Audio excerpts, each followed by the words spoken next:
அரியலூர்ல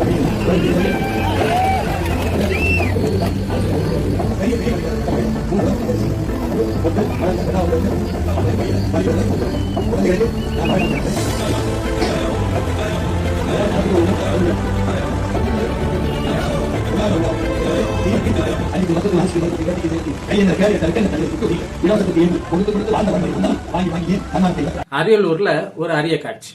ஒரு உண்மையான தலைவனா இருந்தானா மக்கள் மலையில நனைறாங்களே, அந்த நனைறதுக்கு உடனே என்ன செஞ்சிருப்பான், தன்னோட பேச்சை நிப்பாட்டிட்டு மக்களை போய் ஒரு இடத்துல ஒதுங்கி நில்லுங்கன்னு சொல்லிட்டு அதுக்கப்புறம் மழை முடிஞ்சதுக்கு அப்புறம் பேசுறவன் உண்மையான தலைவனா இருப்பான். ஆனா சீமான் செஞ்சது என்னது?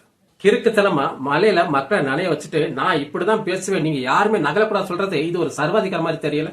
நல்லா சிந்திச்சு பாத்தீங்கன்னா இந்த தமிழ் தேசம் சொல்லிட்டு மக்களை இன்னும் அடிமைத்தனத்துக்கு தான் போயிட்டு இருக்குது. என்னன்னா தமிழன் சொல்ற ஒரு உணர்வை தூண்டி விட்டு அவனை இன்னியும் அந்த உணர்வை வச்சு அடிமைத்தனமாக்கிட்டு இருக்கு. அந்த மலையில வயசானவங்க சரி சின்ன குழந்தை சரி மலையில நனைஞ்சு குளிர்ல நடுங்குறாங்க.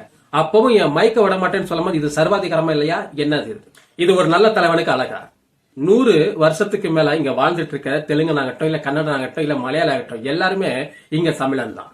அவங்கள பிரிச்சு பேசுற தமிழ் தேசியம் இருக்குல்ல, இது மக்களை ஒருவித மனநோயால ஆக்கிட்டு இருக்குது. இதுல நிறைய மக்களுக்கு என்னன்னே புரியாம இந்த தமிழ் தேசத்தை உள்ள போய் மாட்டிருக்காங்க. கலைஞர் ஹிந்தின்னு சொல்ற ஒரு ஆயத்தை எடுத்துதான் இந்த திமுக உருவாச்சு. அதே மாதிரி இந்த சீமான் வந்து தமிழ் தேசியம் சொல்றது. இந்த ஹிந்தி ஆகட்டும் இந்த தமிழ் தேசியம் ஆகட்டும் இந்த 2 நாள்ல மக்களுக்கு என்ன பிரயோஜனம் இருக்குது?